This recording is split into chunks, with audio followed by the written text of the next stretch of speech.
Halo guys, kembali lagi bersama kami di channel Arafi, masih membahas seputar kasus Nikita Mirzani. Dalam momen live terbaru, di mana ada salah seorang akun TikTok yang bernama Duta Intel ya, mengajak Fitri Salhuteru untuk live bareng. Namun malah mendapat balasan pesan yang cukup menohok teman-teman. Mari kita simak videonya. Maaf dong, Dewi ada chat Duta Intel. Itu dengan siapa, Duta? Aku bacakan ya. Iya Tadi kan kan? Doktif, Maaf, tadi kan maaf. Doktif minta tolong. Ya, betul. Oke, aku bacain ya. Hello, lagi di mana nih? Ikutan live komal TikTok yuk bareng aku Putri Jimbo, Doktif, Bang Sunan, Bang Yamin dan Kak Sil dan Mambel. Yuk berani yuk join, kami lagi live lo ini, yuk aku bilang. Terus dia ngebales, Fitri ini ngebales, najis, masa mau gabung sama copet? Lanjut nyampah kalian, katanya begitu. Terus aku bahas lagi begini, kok sombong banget sih Anda? Sesama sampah nggak boleh ngomong begitu loh, aku bilang begitu. Udah selesai. Enggak, ini copetnya yang mana? Copetnya Copetnya yang gue. Copetnya ini harus dijelaskan yang mana copetnya. Gue. Biar saya bantu jawab. Nah itu ya guys ya, saat Duta Intel memperlihatkan ya bukti chat saat mengajak Fitri Salhuteru untuk live bareng teman-teman. Malah mendapat jawaban yang menohok sampai dikatain copet juga teman-teman. Dan lebih lanjut ada juga nih ungkapan atau penjelasan dari Pak Yamin teman-teman. Di mana beliau menjelaskan mengenai kebenaran formil KUHP versus kebenaran material KUHP teman-teman. Di mana beliau dalam penjelasannya itu menjelaskan alasan mengapa Nikita Mirzani harus bebas berdasarkan kebenaran formil teman-teman. Dan dalam penjelasannya juga mengungkapkan Pak Yamin selalu mengingatkan bahwa Pak Hakim seharusnya tidak boleh menabrak KUHP di Indonesia dalam mengambil keputusannya teman-teman. Mari kita simak penjelasan dari Pak Yamin ini. Saya ingin menyampaikan review saya kembali dengan berdasarkan konstruksi hukum dengan mengaitkan kasus Mbak Nikita Mirzani ini. Saya ingin teriak, toleransi kita terhadap pelanggaran hukum negeri ini sudah terlalu banyak. Ini undang-undang. Pasal 1 ayat 3. Negara-negara hukum, tunduk dan taat kepada hukum. Ini bukan kue lapis, ini bukan ondel-ondel. Ini yang harus ditaati oleh seluruh penegak hukum dalam proses penegakan hukum. Kita ambil judul kebenaran formil versus kebenaran material. Dalam konstruksi hukum pidana, khusus dalam kasus Mbak Nikita Mirzani ini. Bila ingin menghukum Mbak Nikita Mirzani, bila ingin mencari kebenaran material dari dugaan kejahatan yang dilakukan oleh Mbak Nikita Mirzani, harus tunduk dan taat prosesnya kepada hukum formil. Apabila tidak tunduk, apabila melanggar, maka dia wajib dibebaskan. Kata KUHP begitu. Kata konstruksi pemahaman pidana begitu. Itulah model, itu ajaran pidana begitu. Mulai dari berkas perkara itu dilimpahkan ke pengadilan oleh JPU, ya, maka ada dasarnya 157 pelimpahan itu. Di mana barang bukti diambil, bagaimana penetapan barang bukti itu harus benar. Karena apa? Barang bukti seluruhnya ini berkaitan nanti di ujung dia 183 KUHP bahwa hakim memutus perkara berdasarkan minimal 2 alat bukti yang sah. Alat bukti yang sah itu bagaimana? Diatur di 44, 45, 46 KUHP. Di mana disimpan? Kalau barang buktinya besar, dia boleh dititipkan. Ini juga kritik saya nih. Kok 80 tahun merdeka tidak ada penitipan barang bukti di Indonesia ini. Ini Mahkamah Agung nih saya kritik nih. Ya, silakan Anda teliti kasus-kasus di negeri ini. Setiap penegakan hukum hakim pasti menabrak hukum. Setiap penegakan hukum hakim pasti menabrak hukum. Pasti itu. Anda silahkan teliti 15 tahun yang lalu, sejak 15 tahun yang lalu, atau lebih. Setiap penegakan hukum, hakim pasti tidak pernah tunduk dan taat kepada undang-undang hukum acara. Tidak ada kewenangan yang absolut. Tidak ada kewenangan absolut. Ya, 2 alat bukti itu diatur juga di putusan Mahkamah Konstitusi. Tahun 2016, PMK nomor 20 garing PU strip, saya nggak tahu lagi. 16 gitu, 14. Itu yang disebut dengan doktrin unlawful evidence atau X rules. Bukti itu harus benar, harus sah. Dua alat bukti itu harus sah. Bukan bukti yang tidak sah. Ya, dakwaan juga begitu. Harus benar. 143A KUHP harus tunduk kepada yang lain-lain. Sebab apa? Kalau tidak sah buktinya, maka tidak ada hukuman. Quod nullum est nullum prodict effectum. Apa yang tidak sah tidak melahirkan akibat hukum.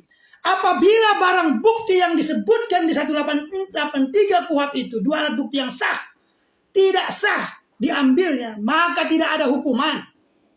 Begitu juga dakwaan. Nullum crimen sine accusatione. Tiada seorang pun dapat dihukum tanpa dakwaan yang jelas. Video-videonya sudah saya jelaskan sebelumnya. Saya ingin bacakan. Anda baca pasal 181 KUHP. Apa bunyinya? Ya, 181 KUHP. Saya bacakan ya. Bunyinya begini. Saya cari dulu sebentar. Oke. So, saya bacakan ya. Hakim ketua sidang. Saya bacakan ya.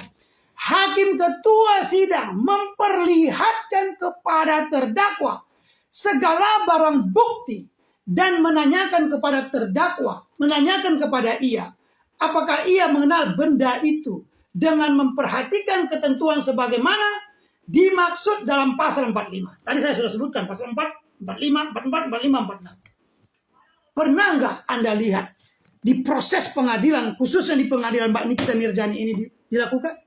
Seorang artis yang diliput oleh media. Pernah nggak? Makanya saya bilang, di seluruh pengadilan di Indonesia ini, setiap hari menabrak hukum hakimnya.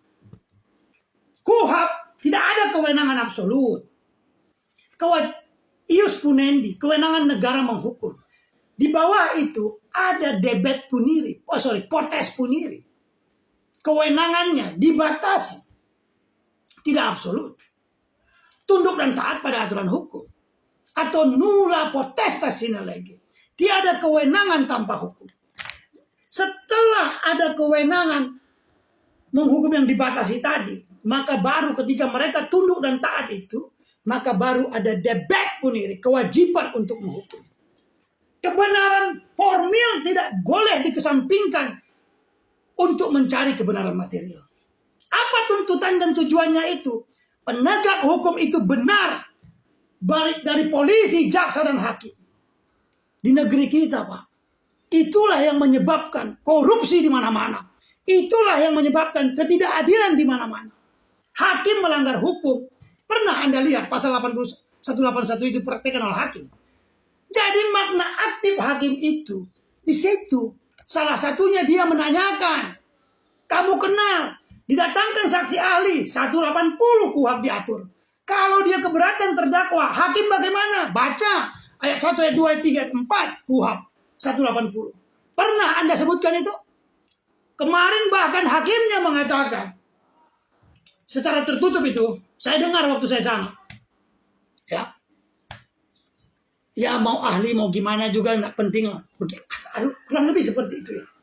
Ini pengadilan apa? Pengadilan apa ini? Inilah Pak Prabowo. Saya memanggil Pak Prabowo karena Pak Prabowo sudah menaikkan gaji hakim. Dia ingin perbaikan penegakan hukum. Tapi tradisi penegakan hukum oleh hakim, jaksa, setiap pengadilan menabrak hukum. Copy paste di mana-mana. Dakwaan kabur. Bagaimana ada keadilan? Bagaimana ada kepercayaan masyarakat? Ini kebenaran material. Tidak boleh mendahului kebenaran formil. Hakim itu bukan dewa. Hakim negeri kita ini buruk. cara berpikir advokat. Ini saya ingin meluruskan cara berpikir advokat. Advokat itu berbeda dengan penyidik, jaksa, dan hakim. Pertama-tama yang harus diuji oleh seorang advokat, apakah seluruh prosesnya itu tunduk dan taat kepada KUHP. Jangan dulu masuk kepada kebenaran kebenaran material sebelum Anda periksa bagaimana penyelidikan, bagaimana penyidikan, bagaimana penuntutan, bagaimana bagaimana surat dakwaan dibuat. Seluruhnya ada aturan. Ini yang harus diperbaiki dalam pemahaman praktek hukum. Ini bukan teori, ini undang-undang. Kejahatan itu ada dua. Ada pelanggaran hak, ada pelanggaran hukum. Pelanggaran hukum belum tentu pelanggaran hak, tapi pelanggaran hak pasti pelanggaran hukum. Pelanggaran hukum itu juga kejahatan. Setiap pelanggaran hukum itu akan berpotensi semena-mena, melahirkan ketidakadilan. Itulah yang dulu diperbaiki oleh Arsempen Purba. Pelanggaran hukum itu ada dua, ada administratif, internal. Tapi kalau pelanggaran ini, kejahatan nggak? Pelanggaran undang-undang kejahatan nggak? Ini aturan apa ini? Ini kode etik nggak nih? Ini undang-undang. Jadi berdasarkan doktrin KUHP, ya kebenaran formil, Nikita Mirzani itu bebas. Formil, kebenaran formil, Nikita Mirzani itu bebas. Oke, saya mau menyampaikan itu sebagai kritik kepada lembaga pengadilan yang sudah rusak. Setiap pengadilan melanggar KUHP, melanggar undang-undang. Itu fakta di negara kita. Terima kasih.